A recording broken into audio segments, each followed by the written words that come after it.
ಮಾಳವಿಕ, ನಿಜ ಹೇಳು. ಇಲ್ದೇ ಇದ್ರೆ ನಿನ್ನ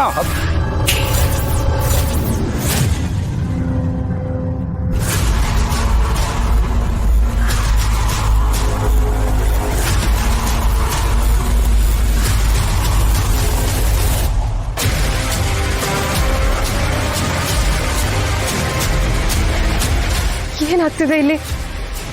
ಎಲ್ರೂ ಯಾಕೆ ಹಾಗೆ ನಿಂತಿದ್ದಾರೆ? ಮಾಳವಿಕ ಏನಾದ್ರೂ ಮಾಡ್ತಿದ್ದಾಳಾ?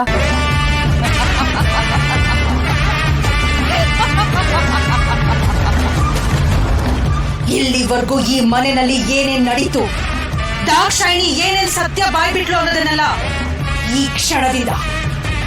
ಕ್ಷಣದಿಂದ ನೀವೆಲ್ಲರೂ ಮರ್ತು ಬಿಡಿ.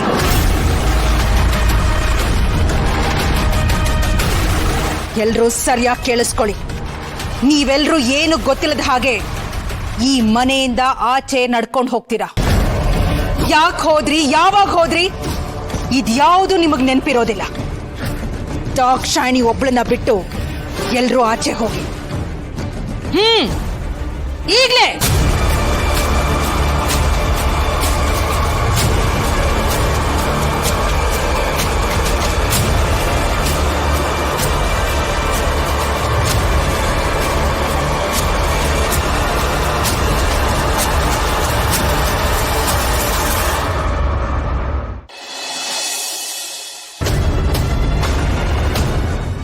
ಎಲ್ಲೋ ಹೋಗ್ಬೇಡಿ, ನಿಲ್ಲಿ. ಮಾಳ್ವಿಕನ್ ಮುಖವಾಡ ಬಯಲಾಗಿದೆ. ಅವಳ ಸುಮ್ಮನೆ ಬಿಡ್ಬೇಡಿ, ಅವಳಿಗೆ ಶಿಕ್ಷೆ ಕೊಡಿ ಪ್ಲೀಸ್. ನನ್ ಮಾತ್ ಕೇಳಿ. ಸಾಕ್, ಬಾಯಿ ಮುಚ್ಚು ಅಂಬಿಕಾ.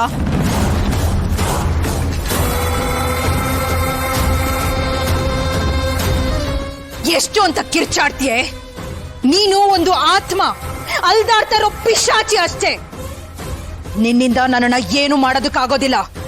ಈ ಮಾಳ್ವಿಕಾ ಹಾಕಿರೋ ಮಂತ್ರನ ಬದಲಾಯಿಸೋದಕ್ಕೆ ಯಾರಿಂದನೂ ಸಾಧ್ಯ ಇಲ್ಲ. ಮಾಳ್ವಿಕಾ, ನಿನ್ ಹುಚ್ಚತನನ ನಿಲ್ಸು. ನಿನ್ ಪಾಪದ ಕೂಡ ತುಂಬಿದೆ. ದಾಕ್ಷಾಯಿಣಿ ಅತ್ತೆಗೆ ನೆನ್ಪು ಬಂದಿರೋದು ಆ ದೇವ್ರೇ ಮಾಡಿರೋ ಪವಾಡ. ಪ್ಲೀಸ್, ನಿನ್ಗೆ ಬದುಕೋ ಆಸೆ ಇದ್ರೆ ಇದನ್ನೆಲ್ಲ ಇಲ್ಲಿಗೆ ನಿಲ್ಸು ಮಾಳ್ವಿಕಾ. ಏಯ್, ಸಾಕು, ಬಾಯಿ ಮುಚ್ಚೆ. ನಾನು ಏನ್ ಮಾಡ್ಬೇಕು, ಏನ್ ಮಾಡ್ಬಾರ್ದು ಅಂತ ಹೇಳೋದಕ್ಕೆ ನೀನ್ ಯಾರೇ? ಈ ದಾಕ್ಷಾಯಿಣಿಗೆ ಇವತ್ತು ನೆನಪುಗಳೆಲ್ಲ ಮತ್ತೆ ಮರಳಿ ಬಂದಿದೆ ಅಂದ್ರೆ ಇದ್ರ ಹಿಂದೆ ಇದನ್ನಲ್ಲ, ಆ ನಿನ್ನ ಅಪ್ಪ ಶಂಭು, ಅವನ ಕೈವಾಡನೆ ಇರ್ಬೇಕು. ಈ ದಾಕ್ಷಾಯಿಣಿನ ನನ್ನ ವಿರುದ್ಧ ಎತ್ ಕಟ್ಟಿದ್ದಾನೆ.